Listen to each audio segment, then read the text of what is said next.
여러분, 지난 한 주간 참 안타까운 일도 많았고 참 딱한 일, 슬픈 일, 참 우리 주변에서 그런 일들 얼마나 많았는지요. 지난 한 주간 참 힘든, 또 장마도 장마지만 그런 시간들이 아니었는가. 저는 우리 이런 요즘에 우리 사회 또 우리의 시대를 이렇게 보면서 지금 우리가 살고 있는 이 시대가 흔들림의 시대 같구나, 그런 생각이 듭니다. 흔들림. 여러분, 흔들림이라고 하는 것 뭐죠? 사람들에게 두려움을 갖게 하죠. 또 뭔가 흔들리면 염려하게 하고, 뭔가 흔들리면 자기의 지금을 부정적으로 보게 하죠. 그래서 본능적으로 뭔가 흔들리면은 어떤 다른 돌파구를 찾게 하는 것이 뭔가 흔들린다라는 것이죠. 오늘 우리들처럼 좀 우리가 겪고 있는 우리 주변의 이러한 일들처럼 지난주에 시작한 이 히브리서의 이 편지 수신자인 1세기 초기 교회의 이 유대교 출신 히브리 성도들도 지난주 말씀드린 것처럼 그런 상황이었다라는 것입니다. 사도들과 전도자를 통해서 복음을 그들이 전해 들었습니다. 그리고 예수를 믿게 되었습니다. 그리고 한 30년 정도 지나면서 그런데 주변의 상황이 급속도로 험악해진 것이죠. 그러면서 여태 가졌던 그들 신앙이 그냥 뿌리채 흔들리기 시작한 것입니다. 심지어 어떤 이들은 신앙을 포기하기도 했고, 또 어떤 이들은 다시 유대교로 돌아가서 안전하게 내가 지내겠다, 그런 사람들도 생겼습니다. 이런 소문 끝에 보내진 편지가 지난주부터 우리가 읽은 이 히브리서 편지입니다. 편지 처음 1장에서도 그랬듯이 이 편지의 저자인 어느 사도는 좀 이들의 신앙, 흔들리고 있는 이들의 신앙을 좀 다시 붙잡아주고 그들을 격려해주고 그들의 용기를 회복시켜주기 위해서 우선적으로는 기독교 신앙의 근본인 예수님에 대해서 그들에게 다시 이야기하고 다시 설명하며 그리고 다시 확인시켜주고 있었죠. 그 첫 번째가 지난주 1장에서 우리가 본 예수님의 우월성, 우리가 믿는 예수님은 이런 분이십니다 라고 해서 1장 서두에 예수님이 얼마나 우월하신 분인가에 대해서 쭉 쓰고 있지 않습니까? 오늘 2장을 읽었는데 마찬가지죠. 계속해서 2장도 예수님이 얼마나 우월하신 분인가, 오늘 우리가 읽은 것처럼 이런 거죠. 예수님을 통해서 우리에게 베풀어 주신 이 구원이라고 하는 것은 매우 위대한 것입니다. 그리고 세상의 모든 것은 하나님께서 예수님의 발 아래 두셨습니다. 그리고 하나님께서 예수님에게 영광과 존귀의 관을 씌우셨습니다. 그래서 우리 믿음의 자녀들, 우리 구원받은 자녀들은 주님의 그 영광을 장차 함께 누리게 될 것입니다. 왜냐하면 예수님은 우리를 위한 완전한 완벽한 구원자이시기 때문에 그렇습니다. 그 예수님은 우리의 대제사장입니다. 이제 우리는 구원받은 사람들은 예수님과 이제 한 가족입니다. 그래서 주님은 우리가 어려울 때에 시험받는 자들을 예수님은 도와주실 수가 있습니다. 왜냐하면 아시니까. 예수님도 직접 고난을 당하시고 예수님도 직접 시험을 받으셨기 때문에 당신의 가족인 우리가 시험 당할 때, 어려움 당할 때에 그것이 무엇인지 아시고 도와주실 수 있습니다. 그분이 우리의 예수님이십니다. 그러니 여러분, 이 예수님에 대해서 깊이 다시 생각해 보십시오. 다시 깊이 생각하십시오. 이것이 이제 1장에서 이어서 오늘 읽은 2장 1절부터 그리고 3장 1절까지의 그런 내용이죠. 특히 오늘 2장을 이렇게 읽어보면 이 사람들이 특별히 한 가지, 여러 가지가 흔들리고 있는데 그 가운데 첫 번째 흔들리고 있는 것이 뭐냐니까 구원의 확신에 대해서 마치 뿌리부터 흔들리고 있다고 하는 사실을 2장을 이렇게 쭉 읽어보면 알 수가 있습니다. 그나마 한 30년 예수신앙을 여기까지 이 사람들이 이제 끌고 왔었어요. 그 이유는 뭘까요? 그들이 처음 복음을 전해 들었을 때에 구원에 대해서 그들이 감격하고 그리고 예수님을 알고 그동안 죄를 회개하고 회심하면서 나 이 예수를 믿었어, 이제 구원의 선 안에 들어갔어 하면서 30년 전에 복음을 듣고 예수를 믿었을 때 구원에서 얼마나 감격했을까. 그 힘으로 그나마 30년 여기까지 끌고 왔던 것이죠. 그래서 그 힘으로, 그 감격으로 평생 몸담았던 자기네 유대교 전통을 떠나서 새로운 구원의 종교 기독교로 그들이 건너온 거죠. 개종을 할 수 있었다라는 것입니다. 그렇게 30년 이제 건너온 것입니다. 그런데 30년 이렇게 세월이 지나면서 그 구원의 확신과 예수 신앙의 그 감격이 점점 흐려지고 옅어지고, 처음 믿었을 때 이 사람들이 얼마나 열정이 있었겠습니까? 우리가 사도행전이나 그 복음서 초기 교회를 상황을 보면 얼마나 이 사람들이 뜨겁습니까? 모이게 힘쓰고 기도하기 힘쓰고 떡을 떼면서 얼마나 뜨겁게 예수를 믿었습니까? 이것이 이제 모든 초기 교회, 1세기 초기 교회의 처음 장면, 상황이었죠. 막 열정과 감사와 설렘 이런 거였겠죠. 그런데 이제 세월이 좀 지나면서 몸도 식고 마음도 식고 영혼도 자기도 모르게 소위 그 푸석푸석해진다 할까요? 뭐가 뭐 없는, 물기도 없고 영양분도 없고. 그래서 자기 안에 있었던 그 구원의 탱크 안에 어떤 영적인 에너지가 다 고갈되어 간 듯한 그런 느낌. 그러다 보니까 자기들도 모르게 저절로 따라붙은 것이 흔들림이라는 거예요. 그동안에 뭔가 끈끈한 것이 잡아줬었는데, 뭔가 끈끈한 뭐가 자기 안에 있어서 그나마 버텼는데, 이게 이제 푸석푸석 먼지같이 되니까 이러면 이렇게 흔들리고 저러면 저렇게 흔들리고, 흔들리기 시작하는, 삶의 안정감도 흔들리고 신앙의 흔적도 흔들리기 시작했고 영적인 갈급함도 막 흔들리고 있었다라는 것이죠.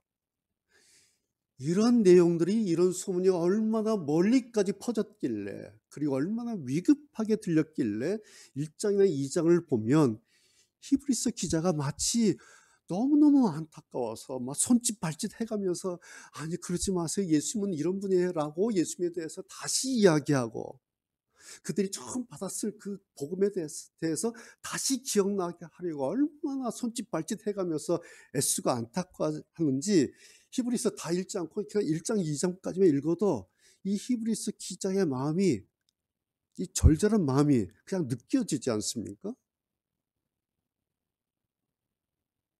물론 따끔하게 권면도 하고 훈계도 하고 경고도 하는 내용도 있어요. 그런데 오늘 보면 이 사람들이 흔들리고 있는 것에 대해서 한마디 하긴 해요. 그런데 겨우 3절에 딱 한 번 하죠.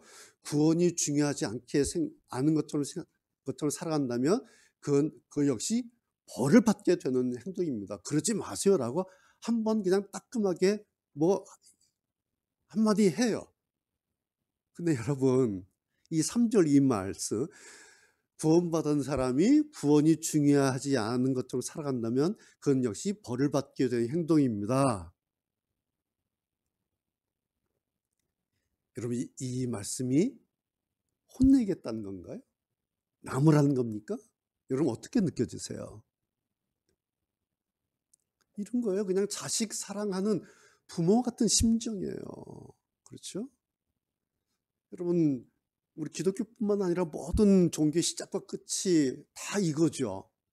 결국 신앙의 처음과 끝이 다 이거예요. 모든 종교가 뭐죠? 구원이라는 거예요. 구원. 우리 기독교만 구원 얘기하는 게 아니라 불교도, 천주교도, 모든 세상의 종교는 구원을 이야기를 해요. 만약 구원이 아니라면, 그래 내 한 번의 인생에, 우리도 한 번 인생이지 않습니까? 우리 한 번의 인생에 만약 이 구원이라고 하는 것이 없다면 뭘까요? 우리 이 세상에서 한 번 사는데, 모든 사람이 인생이 한 번인데, 그래서 일생이라 그러죠. 일생이에요. 한 번 사는 생이에요. 구원이 없다면, 구원이 아니라면 딱 하나예요. 망. 그래서 망한다. 그래서 사망. 결론이 사망. 그렇게 말하죠. 이건 우리 기독교만 아니라 모든 사람들이 말을 하는 거예요. 그런데 우리에게 이 구원의 길이 생겼다.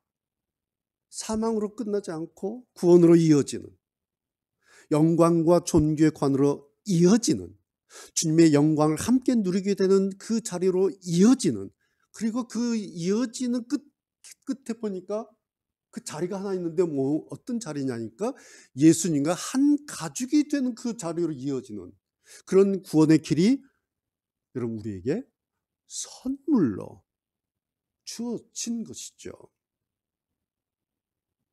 우리는 이것을 성경에서 알았습니다. 그리고 믿음으로 그렇구나 라고 믿음으로 우리는 받고 얻어냈습니다. 그래서 구원을 하나님의 선물이다.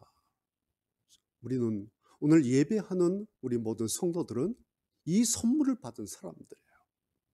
우리에게 이 선물이 지금 있습니다.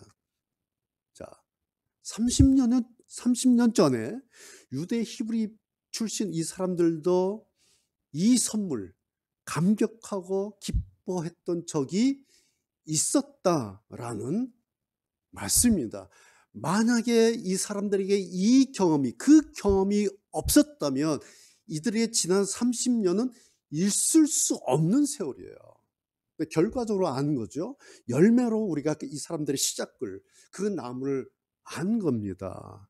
그래서 히브리서 이 편지를 보면 이 편지를 받는 이 수신자들이 어떤 사람들인지 충분히 우리 알 수가 있어요. 그런데 보니 지금은 어때요? 막 흔들리고 있는 거예요. 푸석푸석 영양 하나 없이 어떻게 하지? 로마 제국 어떻게 하지? 유대파 동료들 어떻게 하지? 교회 안에 들어있는 이방인 출신 그리스도인들 어떻게 하지? 온갖 염려와 걱정과 불안의 마음이 날마다 콩콩콩콩콩콩콩 두근두근두근두근 그러면서 흔들려요. 그럴 수 있죠. 충분히 그럴 수 있어요. 자, 그런데 왜 이렇게 된 걸까?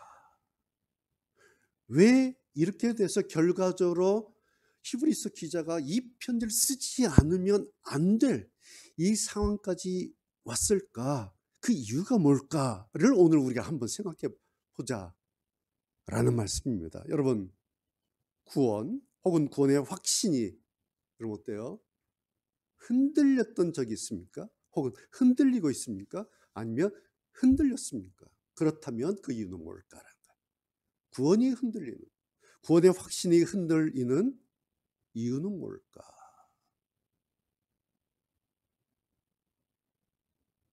여러분도 몇 가지 생각이 나죠? 예. 뭐 이런 거죠. 구원에 관심이 없으면 그런 겁니다. 구원이라고 하는 것에 대해서 관심이 별로 없으면 당연히 이건 흔들리게 돼 있어요. 혹은 구원에 대해서 무뎌지기 시작하면 흔들리겠죠. 그런데 그러는 이유가 뭘까요? 구원에 대해서 관심이 없어지고 구원에 대해서 무뎌지기 시작하는 이유가 뭘까라는 거예요. 네, 답이 나옵니까? 오늘 히브리서 이 사람들을 한번 보는 거예요. 이들을 보면 분명히 보이죠. 이들을 공격하고 있는 그들의 주변의 여러 환경들 때문에 그래요. 환경이 있었어요. 그런데 당시 이들에게 종교나 기독교 신앙이라고 하는 것은 단지 종교나 신앙만이 아니죠. 실제로는 뭐예요? 이들에게 종교 혹은 신앙이라는 것은 실제로는 먹고 사는 문제예요. 혹은 일상의 문제들이에요. 자기들이 가지고 있는 모든 사람들의 그의 문제예요. 집안 사람들과 혹은 주변 사람들과 어울려 살아야 되잖아요. 그렇죠? 그들 공동체에서 같이 버무려서 살아야 되는데 그런 먹고 사는 문제예요. 자기들 그 사회 속에서 내가 살 수 있을지 없을지 그런 문제예요. 그러니까 사실 이 히브리파 성도들의 현실적인 고민이 얼마나 컸겠습니까? 이건 아주 현실적인 고민이고 실제적인 고민이었겠죠. 여기까지 우리가 충분히 이해가 돼요. 근데 여기서 한 가지 있어요. 우리가 히브리서를 이렇게 쭉 읽으면서 한 가지 눈여겨봐야 할 것이 있습니다. 자, 지금 이런 상황이라는 것을 히브리서 편지를 쓰고 있는 이 사도도 다 알고 있어요. 그래서 편지를 쓰고 있는데 이들이 이렇게 된 원인과 이유가 그들의 이렇게 어렵고 위협적인 환경 때문이고, 그리고 현실적으로나 실제적으로 먹고 사는 문제 때문이에요. 그리고 어느 날부터 30년 동안 지켜왔던 그 구원의 확신이 흔들리고 있는 거 알아요. 그런데 오늘 이 히브리서 기자를 이렇게 보니까 이런 말을 안 해요. 어떤 말? 당신들 그 먹고 사는 문제는 세상적인 거예요. 그런 주변 환경, 그거 세상적인 거예요. 그러니까 거기를 피해요. 교회로 들어가세요. 광야 산속 수동으로 들어가세요. 세상 먹고 사는 문제 다 내던지고, 믿지 않는 세상 다 집어 던지고 거룩한 구원의 골방으로 들어가십시오. 라는 이런 언급, 이런 권면은 전혀 하고 있지 않다라는 사실이에요. 몰라서가 아니라 알고 있는데, 그리고 이것 때문에 히브리서 성도들 그 흔들리고 있는 거 알고 지금 편지를 쓰고 있는데 이 이야기를 안 하고 있어요. 왜일까요? 이건 방법도 아니기 때문에, 그리고 그런 것은 성경적이지도 않기 때문에 그런 것입니다. 그래서 제시한 방법이 1장에서처럼 예수님의 우월성을 2장에서도 또 제시하고 있는 거예요. 여러분 무슨 의미겠어요? 우리가 성경을 볼 때 우리가 상식적으로 이제 성경을 볼 필요가 있어요. 이럴 경우는 이런 방법 저런 방법, 그래 우리 경험 있지 않습니까? 신호 원장님이나 목사님들 가끔 이런 분들 이제 와서 상담하잖아요. 이래도 안 되고 저래도 안 돼요. 그럼 하는 말이 있어요. 신학교 가세요. 그거는 주의 종 목사들은 사인입니다. 다 틀렸다 맞다의 문제가 아니라 일단 어떤 문제가 생기면요, 1차적으로 이렇게 보는 관점이 일상적인 수가 있어요. 근데 성경을 보면 이런 답변이 없어요. 그래서 우리가 이게 무슨 의미일까? 왜 이런 힘든 현실적으로 어려운 사람들에게 실제적인 조언을 하지 않고, 왜 히브리서 기자는 이 사람들에게는 좀 엉뚱땅지 같은 얘기예요. 예수님의 우월성을 얘기하는 거. 지금 나는 어떻게 할까 현실적인 실제적인 고민을 하고 있는데, 그래서 편지를 받아보니까 뭐 예수님이 어쩌고 저쩌고 이런 얘기를 하는 거예요. 이 사람들 입장, 수신자들 입장에서는 조금 뜬금없는 이야기로 보일 수가 있어요. 우리가 이것을 이제 성경에서 보는 거예요. 오늘 설교 제목 여러분 보셨습니까? 배와 관련된 용어를 썼죠. 헛줄. 헛줄 여러분 아시죠? 예, 배, 그 계류장에 선두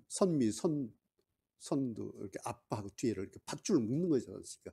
그래서 뱃사람들이 야 헛줄 단단히 묶어 그러지 않습니까? 예, 아시죠? 오늘 설교 제목이 구원의 닷, 믿음의 헛줄이라는 거예요. 이 제목만 봐도 오늘 제가 설명할 내용 여러분 다 감이 오시죠? 아, 오늘 목사님 무슨 설교 하려고 하시는구나. 오늘 2장이 뭐구나. 여러분 감이 다 오실 거예요. 뭐 큰 배든 작은 배든 어떤 배든지 크기와 관계없이 반드시 가지고 있는 뭐 장치랄까요? 그것이 닷, 그리고 헛줄이죠. 요즘 뭐 동료로 하니까 돛은 뭐 없는, 거의 배에는 돛은 없죠. 근데 어떤 배든 닷이 있어요. 그리고 헛줄을 가지고 있어요. 결론 뭐 생각해 보는 거죠. 내 구원의 닻은 잘 내려져 있는가? 오늘 히브리서 편지를 받는 이 성도를 생각하면서 그 사람들이 나다라고 할 때, 내가 이 편지를 받았다고 할 때에 내 구원의 닻이 잘 내려가 있는가? 내 믿음의 헛줄은 잘 메어져 있는가? 그런데 내 구원의 닻이 지금 어디에 내려가 있지? 닻이 언제까지 내리죠? 예, 뻘에 닿을 때까지, 바닥에 닿을 때까지 계속 내리죠. 예, 그래서 퉁 하면 이제 바닥에 탁 닿는 거예요. 그래서 탓이에요. 그 헛줄 앞에 배 뒤에 묶어 놓는데 내 헛줄은 어디에 메어 놨는가? 오늘 히브리서 기자는 그 닷과 헛줄 기둥이 바로 예수님이다.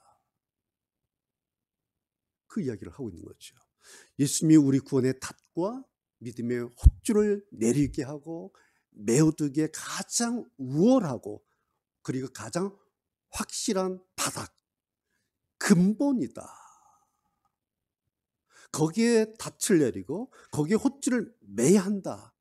이렇게 말하고 있는데, 오늘 제가 이런 용어를 쓰는 이유가 근거가 어디냐니까 2장 1절이에요.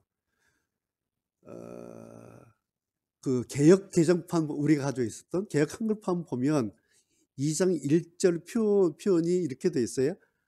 혹 흘러 떠내려갈까 염려하노라, 이렇게 돼 있어요. 우리는 쉬운 성경 말고 개역 개정판에는 혹 흘러 떠내려갈까 염려하노라, 여기에 흔들어서 제가 구원의 닷, 믿음의 헛줄, 이런 용어를 가져왔어요. 뭐겠어요? 잠깐 설령 약간의 흔들림이 있더라도 거기서 떠내려 흘러가지 않는다는 거예요. 왜? 닻을 내렸기 때문에, 그리고 헛줄을 단단히 묶었기 때문에. 그래서 히브리서 기자가 그 얘기를 한 거죠. 여러분은 구원의 닻을, 믿음의 헛줄을 예수님께 거십시오. 예수님한테 내려놓으십시오. 그러면 잠시 흔들렸을지 몰라도 완전히 흘러 떠내려가지는 않습니다. 그런 내용이죠. 그림 그려지시죠. 닻을 내려도 배가 뭐 흔들리죠. 헛줄 메어도 풍랑 불고 파도 치면 앞뒤로 잠깐 흔들립니다. 그러나 흘러서 떠내려가지는 않습니다. 우리가 종종 우리 주변에서 이런 분들 좀 많이 자주 보게 돼요. 예수를 믿다가 교회를 떠나는 사람들 있죠. 혹은 교회를 떠났는데 뭐 개인적으로 나는 가난한 성도야, 그래서 뭐 난 그래서 혼자서라도 교회 신앙 잘 지키고 있어, 뭐 그런 사람도 있고, 심지어는 어렸을 때 신앙 가졌는데 뭐 신앙 나는 떠났어요, 뭐 그런 사람들, 뭐 어렸을 때 신앙에서 떠났는데 아직도 그런다, 뭐 이런 얘기들 우리가 주변에서 많이 듣지 않습니까? 우리가 신앙생활 하다가 예수 믿다가 환경 때문에, 먹고 사는 문제 때문에, 또 이런저런 이유 때문에 이렇게 저렇게 흔들릴 때가 왜 없겠습니까? 뭐 우리도 뭐 그들뿐만 아니라 우리도 뭐 좋았다 나빴다, 뭐 뜨거웠다 낙심했다, 왜 그런 일 없겠습니까? 저도 뭐 파도 얼마나 많이 탄지 모릅니다. 그런데 만약 여러분, 우리가 지금 어디 있어요? 오늘 여기 있어요. 영상으로 예배하시는 분들은 영상 예배 자리에 거기 계시죠? 지금 흔들렸었는데 오늘 내가 여기 있어요. 여러분 자리에.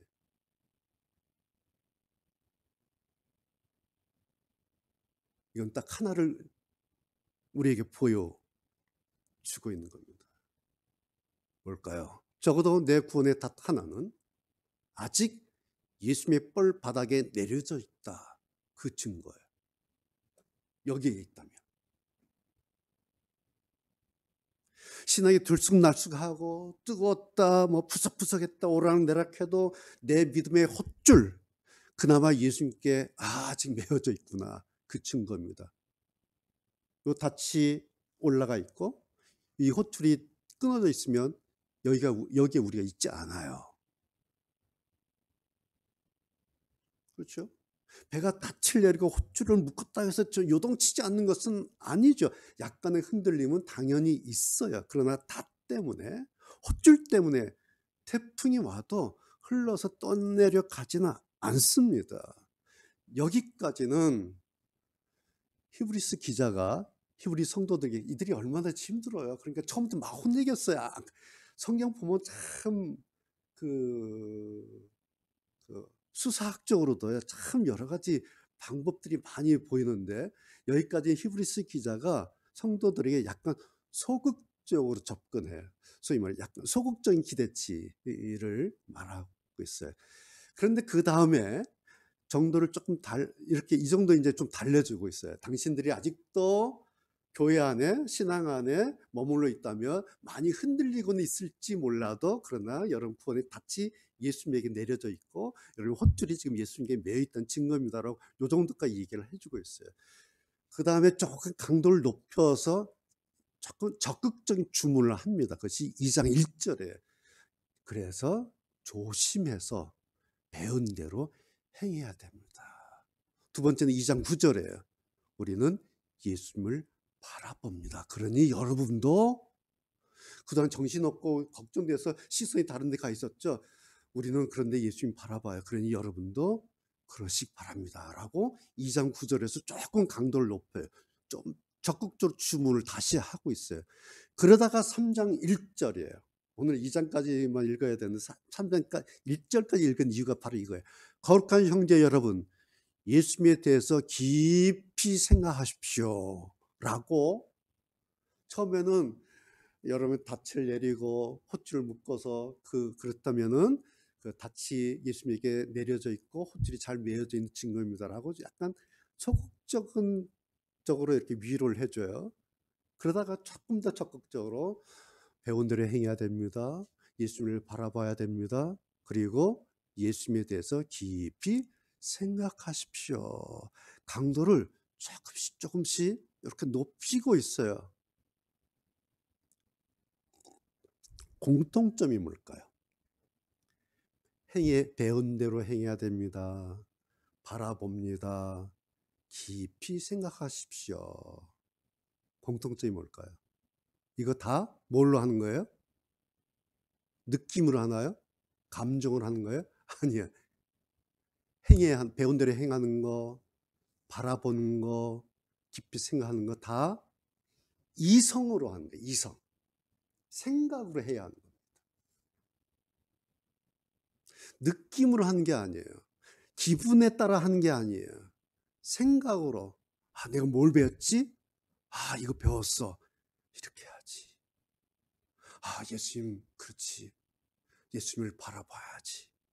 예수님에 대해서 깊이 생각해야지. 이거 다 생각으로, 이성으로 하는 겁니다. 이게 뭐예요? 제가 늘 강조하고 또 강조하는 이게 신앙이에요. 우리 13가지 신앙 가운데 3가지가 이거예요. 네 번째, 예배는 하나님 생각이 지속되는 시간이어야 한다. 지금 예배 한 50분 지나고 왔어요. 여러분 50분 동안 하나님에 대한 생각이 계속 지속되고 있습니까? 아니면 토막토막 끝나고 있습니까?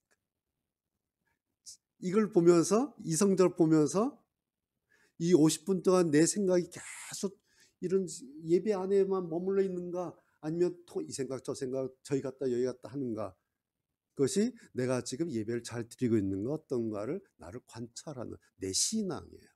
7번째는 이런 거 얘기했죠. 신앙은 나한테 내 친구 예수가 있어 라고 이 생각을 하는 것이 신앙입니다. 기억나시죠? 12번째, 그래서 신앙이라고 하는 것은 내 생각 속에 예수님 생각이 자리하고 있는 것이 신앙이다. 만약에 저울이 있는데 생각의 저울이라는 게 있다고 생각해 보세요. 생각의 저울이라는 게 있어요. 한쪽은 하나님 생각 혹은 예수님 생각이에요. 다른 한쪽은 내 주변의 환경 생각, 먹고 사는 생각, 일상의 생각 이런 거 있겠죠. 우리가 다 이제 양쪽에 다 생각이 있어요. 자, 생각의 저울이에요. 그러면 한쪽은 예수님 생각의 쪽, 이쪽은 우리 일상의 생각 쪽. 어느 쪽이 중요하죠?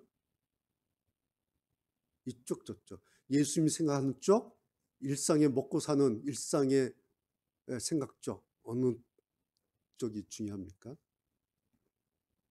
둘 다죠. 중요한 것은 뭐겠어요? 어느 한쪽 때문에 다른 한쪽이 심하게 기울어지면 이건 위험한 거예요. 여러분, 히브리서 기자가 누군지 몰라요. 그렇죠? 네. 사도 바울은 아니에요. 그런데 사도로서 바울은 어떤 분이에요? 그 바쁘고 힘든 선교 여행을 하면서 텐트를 수선하면서 노동해가면서 임금을 벌어가면서 노동하면서 그렇게 선교를 하셨죠.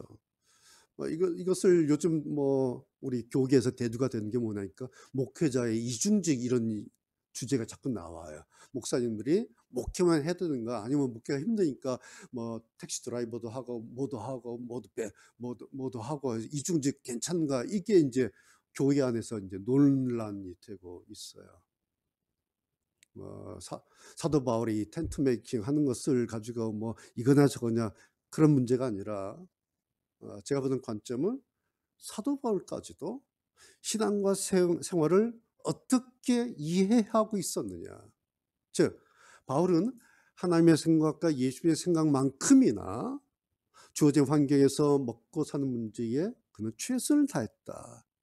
그런 의미라는 거예요. 이것이 성경에서 말하고 있는, 기독교에서 말하고 있는 신앙과 삶의 문제, 신앙과 삶의 조화의 문제, 신앙과 생활의 균형을 성경은 얼마나 강조하고 있는지 모릅니다.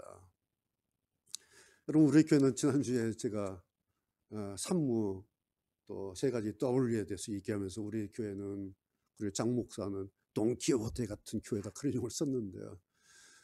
제가 생각해봐도 그런 것 같아요. 다른 교회 다른 게 뭐겠어요. 일주일 내내 평일에 교회에서 우리 성도 여러분들 얼굴을 볼 수 없는 교회죠. 그래서 주일에도 이렇게 한 번 얼굴 뵙고 혹은 영상으로만 이렇게 만나는 게 우리 교회는 다예요.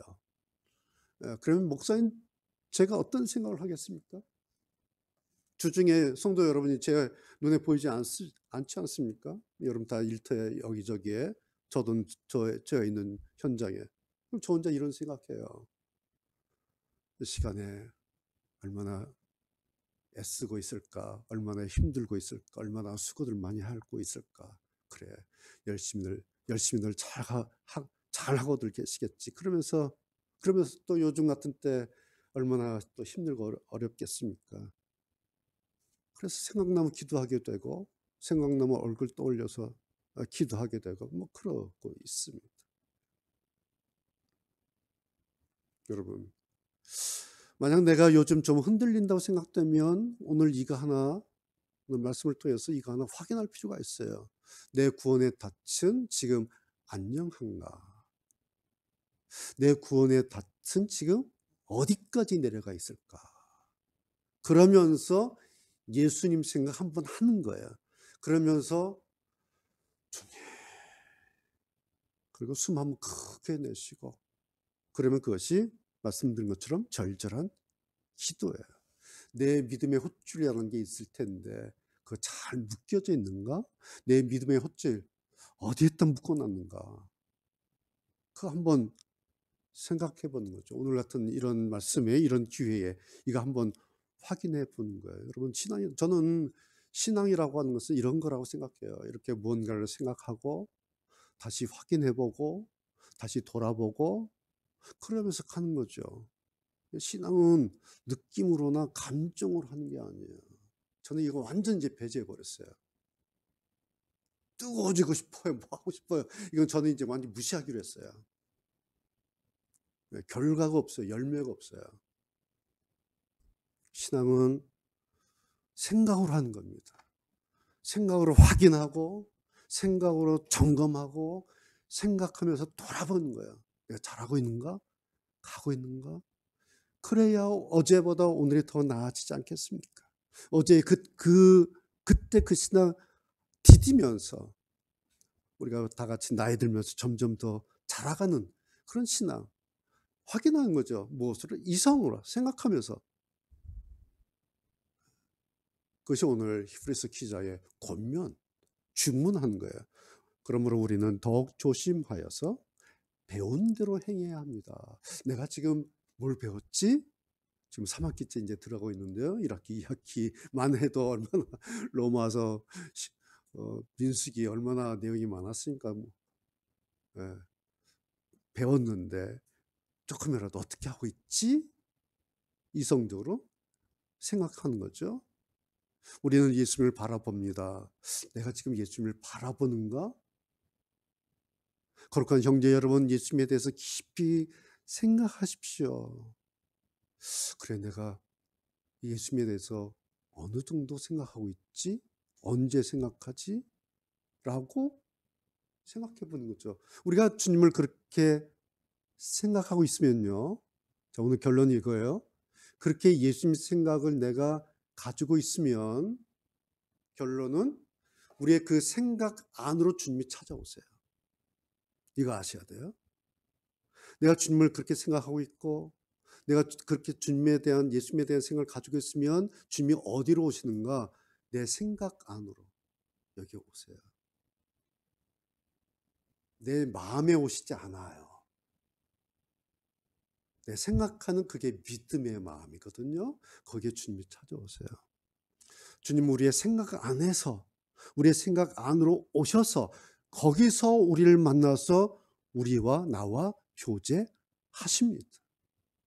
그래서 우리에게 어떤 어려운 시험이 있을 때에 그때 거기서 그 자리에서 주님을 생각하면 주님이 그 자리, 내가 시험 받는 어려운 그 자리에 거기에 오셔서 우리를 도와주시고 우리에게 길을 열어 주실 것입니다. 오늘 이제 마지막 내용, 마지막 18절 한번 확인하고 오늘 말씀 마치려고 합니다. 주님은 시험 받는 자들도 도와주실 수 있습니다. 왜냐하면 예수님께서 직접 고난 당하시고 시험을 받으셨기 때문입니다. 우리가 어려움 당할 때, 위급한 일을 당할 때, 당황스러울 때 나만 그냥 동동동동 발 굴리고 있는데 오늘 이 18절 이 말씀 보면 이 자리에 지금 나만 있는 게 아니라 이 자리에 직접 나보다 더 고난 당하시고 나보다 더 시험을 받으신 그 주님이 내 자리에 오시는구나. 언제? 내가 그 예수님을 생각할 때, 내가 그 예수님을 생각하고 있으면 나의 그 생각 안에 내 어려운 자리가 아니라 어려운 자리에서 예수님을 생각하는 그 생각 안에 그 나에게 예수님이 오시는구나. 바로 여기에 우리 구원의 닻을 다시 내리고 여기에 우리 믿음의 헛줄을 다시 걸어 멜면 거기에 주님 오셔서 그 다음을 우리와 함께 하실 주님의 이 약속에 성도 여러분을 초대합니다.